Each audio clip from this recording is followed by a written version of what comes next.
So the first title was going to be Eat That API, use Alamofire to do stuff and be happy and stuff. Then one of my colleagues said, what if they think you're a brony? And I realized that perhaps I don't want to be a presumptuous brony, so I changed my title to Alamofire, a love story. And then he said, what if people are going to think that you're a romantic kind of guy? And I said, well, I take that risk. So this talk is going to be about Alamofire and my love for Alamofire. I'm Daniel. I'm iOS lead at a company called BookBeat. We do audiobook stuff, and it's great fun. So this is really janky. It's really smooth here, and it's yeah. Let's do this. I'm gonna start off a life in picture thing as soon as we get. Okay, so I once was a .NET developer. Did C#. I consumed APIs and I loved it. Life was wonderful, and yeah. And then I started to look at iOS development and doing so with NSURL session and Objective-C. And I wrote a lot of code. I wrote a lot of JSON parsing stuff in Objective-C, and it was really not that much fun. So I thought there must be a better way. So I started looking at some libraries, and I tried out LRSC. And this was like me starting off in iOS development, trying out stuff that Apple didn't build. So I had no idea what I was doing, and things, I guess, worked. Didn't work great. I didn't earn any millions. So I moved on and entered a couple of other projects in where they were using RESTKit. And RESTKit has this really nice feature that you can save directly down into core data when you perform an API request. And what can possibly go wrong with that approach? Well, I'm just going to leave it at that. Perhaps it's just an implementation issue, but me and RESTKit is not the best of friends. So I decided when I started doing Swift, that URL session, it's a bit less code now with Swift. Perhaps it's good, but I was just fetish is the right word, right? My finger ached and I thought there must be a better way. So I found Alamofire and all was great in the world, right? So the other options might be great if you do them properly. But in this talk, I'm going to talk about Alamofire, AlamofireObjectMapper, and Realm. And, oh, quick raise of hands. Quick raise of hands. Has anyone worked with any of these technologies? Oh my God, tough crowd. All three of them? Then I might teach you something today, hopefully. Okay, so Alamofire basically is an HTTP networking, we have some lag here. HTTP networking library. You can use it to consume REST APIs, you can download files. It's really nice. It's built in Swift, so it fits your Swift code like a glove. And then AlamofireObjectMapper is a library that extends Alamofire with nice object mapping, like the name suggests. And it's based on another library called ObjectMapper, and it makes mapping so fun, I don't know, easy, at least, trivial. And then Realm, for those of you who attended the last meetup, Realm is a mobile database. It's an alternative to SQLite and core data. And in this example, we'll just use it as a simple cache. Okay. And this is going to be like 25 minutes. I'm going to do some demo here. So I'm going to be twisting and turning like this. What we're going to do is to authorize ourselves towards an external API. We're going to use the Yelp LPI to pull out some restaurants nearby. So I'm going to do that using both URL session and Alamofire so you can see the difference. And then we're going to give the Alamofire for request, retry, and adapt components a try to see how we can automate authorization whenever needed. Then we're going to use Alamofire to fetch some data, AlamofireObjectMapper to map some data, Realm to save some data. And before we save some data, I have to say that Yelp they only allow you to store data for 24 hours unless you store the IDs, which you can save as long as you like. So when the demo is finished, since we're recording as well, just shout delete the app from the simulator and everything is going to be nice. Okay, so let's do it.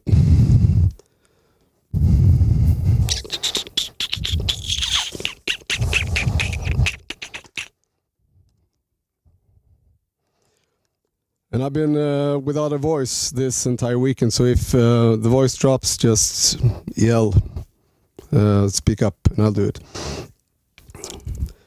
So this is how you solve it, since you can't zoom in on the left side menu of Xcode. So we have a really simple application here. It's we have some. Okay, let's walk this through. We have a domain folder which contains just abstract protocols that describe the data that the application is going to need and the services it's going to use to get that data, and no implementations whatsoever. And this domain layer is all that the app cares about. There's only one class in the entire application that knows about the rest. Then we have an API folder which contains API implementations of this domain. And then we have the IOC, the dependency injection part, is beyond the scope of this talk, so I'm going to skip through that. We have Realm, which contains Realm implementations of the domain model. And we have one really simple view controller. And if we look at how this is done, the domain will only have a restaurant service that you can use to find restaurants near a location. That's it. We have a result that contains an array of restaurants, or an array of restaurant overviews, which are the simpler restaurants that the Yelp API returns. Okay, nice. That Yelp returns when you perform a search, so it's a bit more slimmed down. And if we look at the domain model, we have a restaurant overview, which just contains stuff. Does this work well for you guys? It's kind of okay. I don't know why there is a delay, but anyways.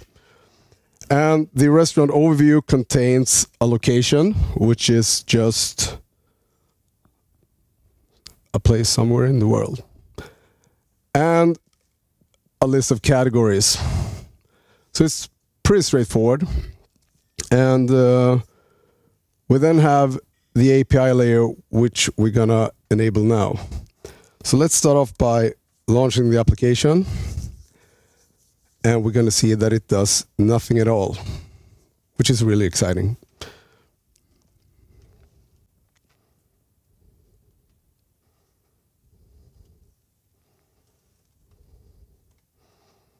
So we have a table view. Real nice. What we want to tell the view controller to do now is to first look at how to authorize the application towards the Yelp API. To do so, we can send a request in Postman. You can see that we send some secret stuff to the API, and when we receive a response, we get an access token. And that access token can be used to do stuff in the API, and it's valid for half a year. So, yeah, I don't know. So let's do that. Let's just uncomment this line to authorize the application. And what that does is that it uses an auth service that we have in the API folder to perform some authorizations. And if that returns a token, then it's all good. And in this application, I use dependency injection. So I have like this bootstrapper who wires up stuff using a library called dip. I'll be happy to return and talk about dip because that's an awesome library as well. But for now, let's just say that for the auth, I want to use a native auth service that uses URL session. We're going to look at this code later on. So let's do that. Let's launch the application and see if we get an access token.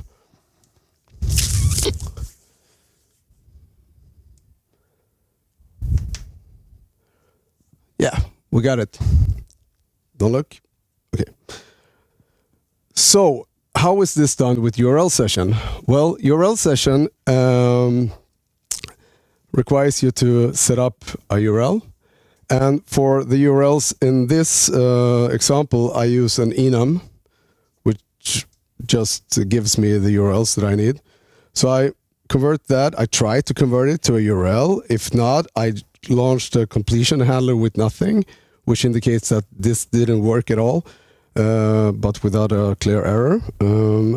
I then specify like the HTTP body as a string array. I join it with AND separators. I encode it to UTF-8 data. Really nice. I love to do this for each request in the application. I then set up a URL request using the URL. I say that the HTTP method is post. I append the data to the body. I grab the configuration, the default configuration for URL session. I use that to create a new URL session.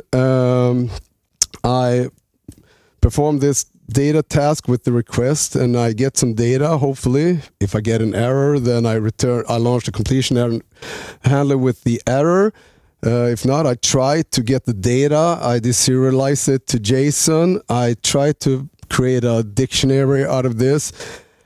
I try to access the access token as hopefully a string, and if none of this works, then yeah, completion nil. Otherwise, completion token, and that's a good thing because then we got the token. But this is a bunch of work. So instead, if we're going to look at the Alamofire way of doing this, is to have a Alamofire auth service. And what this does is that it takes the URL, it specifies the parameters as a dictionary, it performs the request with the URL using the specific post method, using the parameters, and then using AlamofireObjectMapper, we can say that we want a response object of this type, API auth result. And all the mappings is handled by this class, and all the nitty-gritty data stuff is handled by Alamofire. So this is the error handling. If something goes wrong, launch the completion handler with the error. Otherwise, grab the strongly typed access token from the strongly typed object and return. So let's jack this one in and see if it works. And what's really nice about dependency injection is in this bootstrapper, if I just comment out the native auth service and instead plug in the Alamo auth service, the application doesn't know if it uses whichever implementation it uses. It don't care as long as it does what it says that it's going to do. So launching this, hopefully receiving an auth token.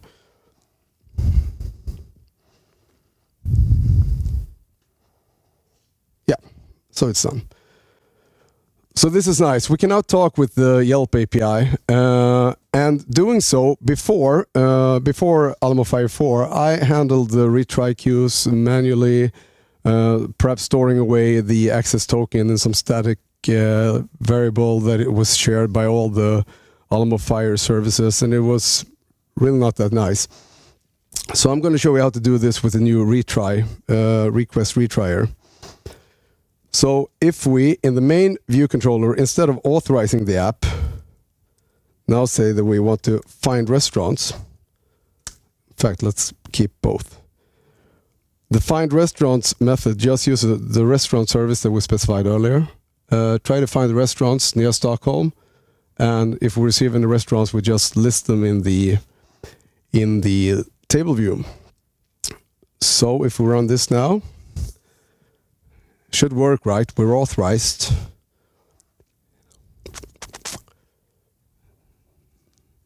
This takes too long. No, it doesn't work because I didn't jack it in. Sorry. I have to use the Alamo restaurant service. So I register that service now, and we're going to use a service that we're going to see in a minute. See if this works. I'm going to tell you it's not going to work. Nice. It's not going to work because we're not authorized, but we had our authorization call, right? Well, the authorization call fired, succeeded, but the restaurant service doesn't know about that result. And I dare say it shouldn't. It shouldn't care at all about whether or not it's authorized.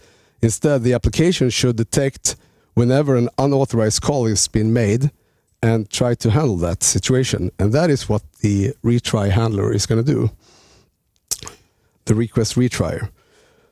So in Alamofire 4, there are two new protocols. One is called the request adapter. One is called the request retryer.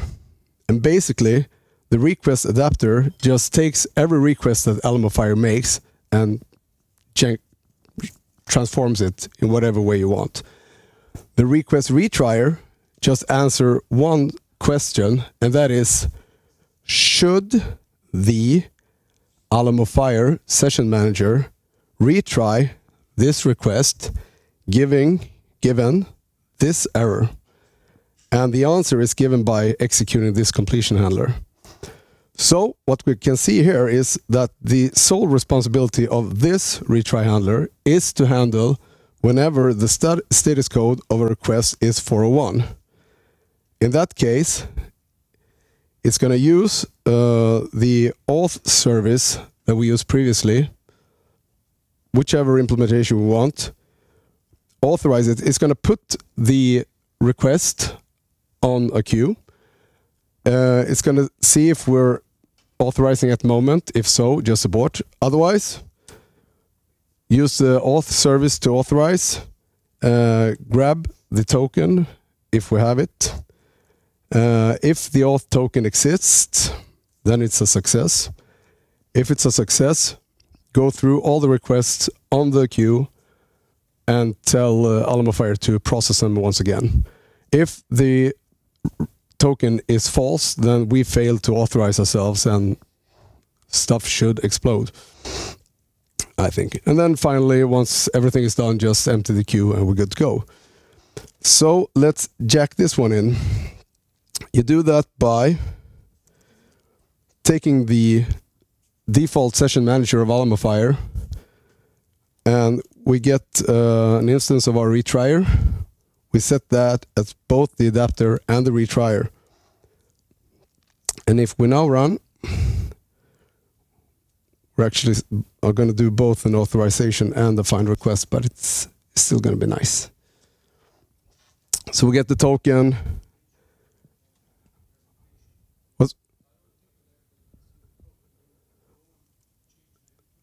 The code, yeah, I have presentation, but I can yank it up even more.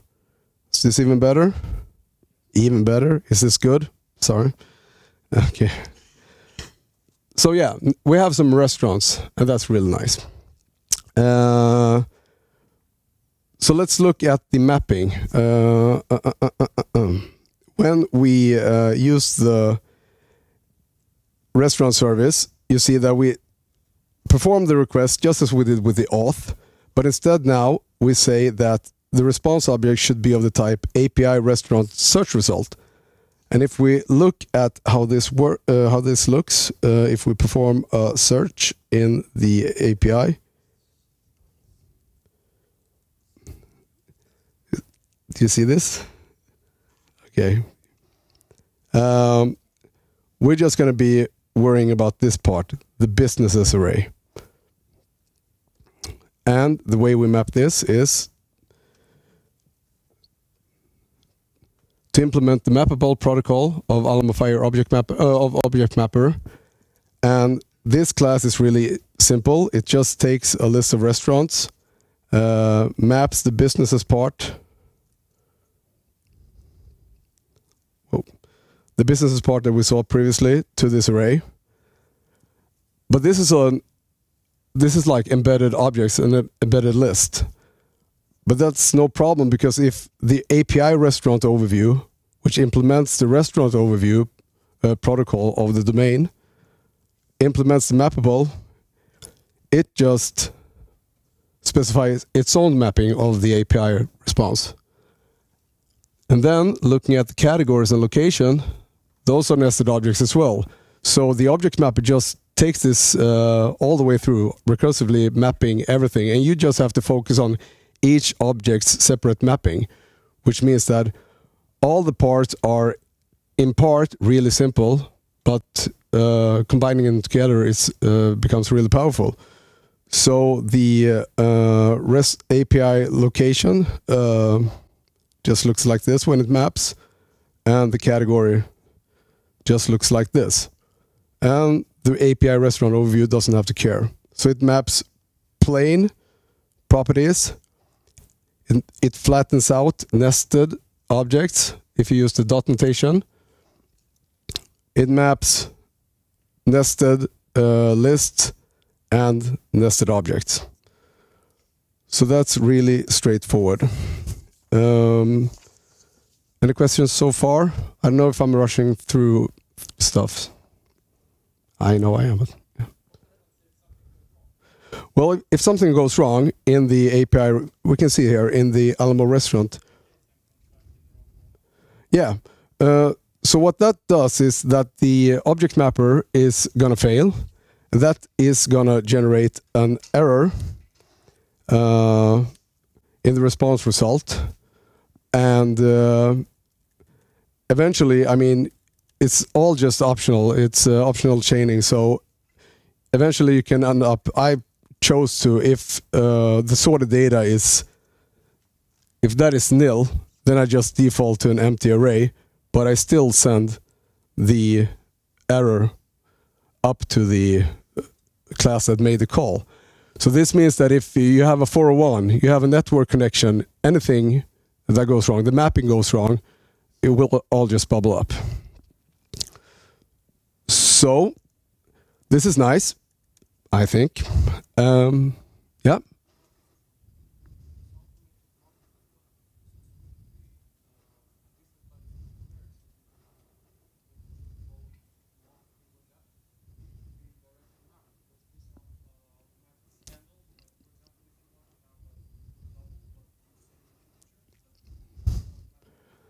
Yeah, I mean, yeah. So the question was, with Swift 3 numerics has to be more strictly handled.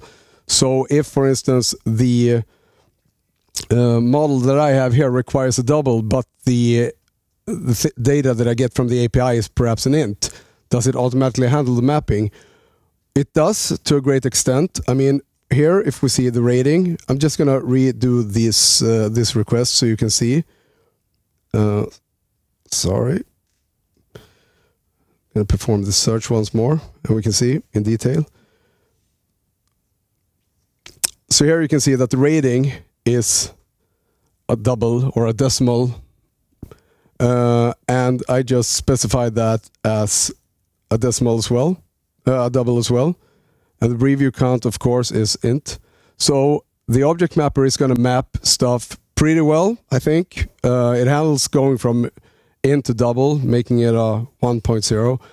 But as we can see here, for instance, I didn't cover the domain that much, but it was abstract. And that's the idea of having this domain, this abstract domain protocols, is that the application shouldn't be concerned about if an object comes from the database or from the API. It should just list it if it fulfills the protocol.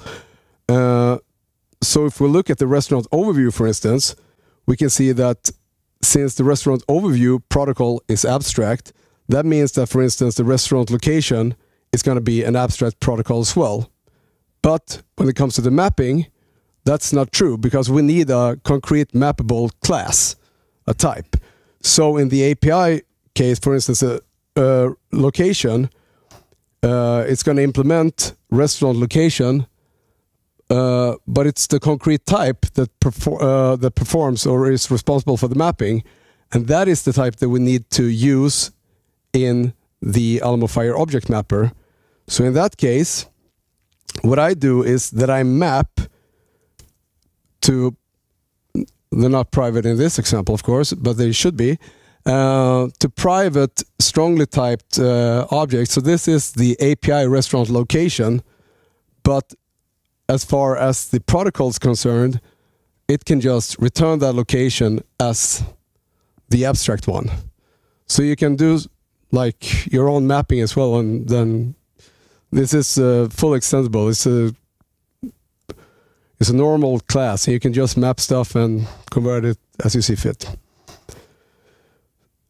And I'm going to show you now, if we want to use realm as a simple cache, you can use the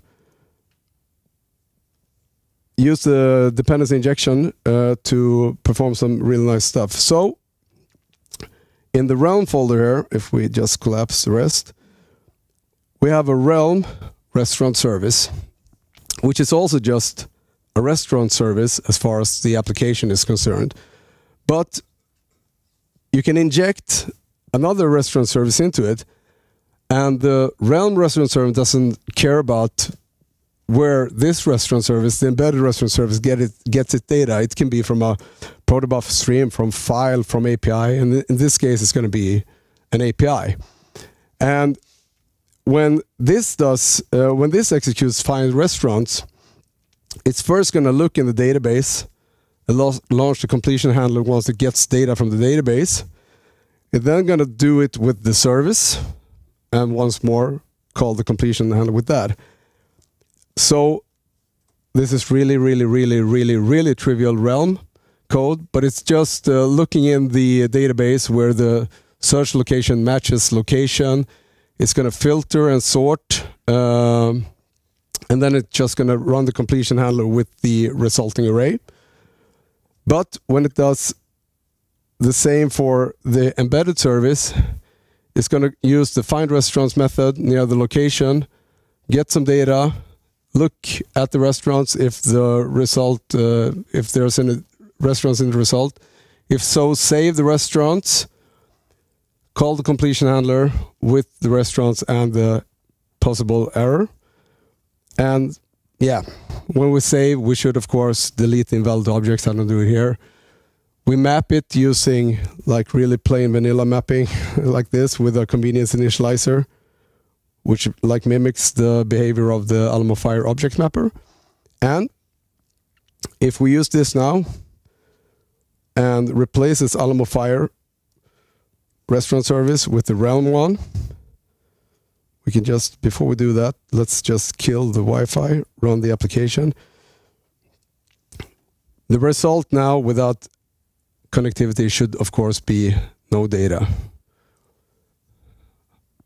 I mean, this is caching. I'm talking to people who cache stuff all day. We don't get any data. We enable Wi-Fi.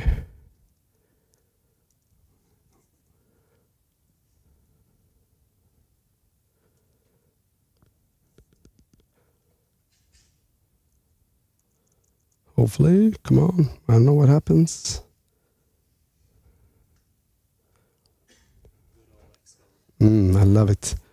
We get some data, of course. Let's just comment out this to save us at least one alert. We kill the Wi-Fi. Run it again, and since the data is mapped by realm and stored by realm, we have data from the database. And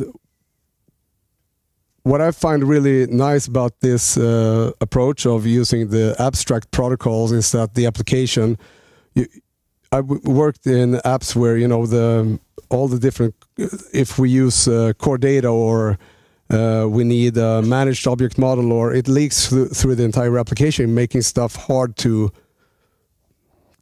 rip out or replace. This makes it a lot easier. The application, as far as it knows, it just has a restaurant service and an auth service. It doesn't know the implementation of it. So I don't know if this made any sense. I felt like I was rushing through it a bit, but I want to say thank you so much for having me. thank you for letting me break in this recording stuff. I hope it made sense. So, any questions? Unfortunately, we've run over by a few minutes, so if you have any questions for Daniel, I'm sure you can find him during the break. So please give it up for Daniel once again. Thank you so much.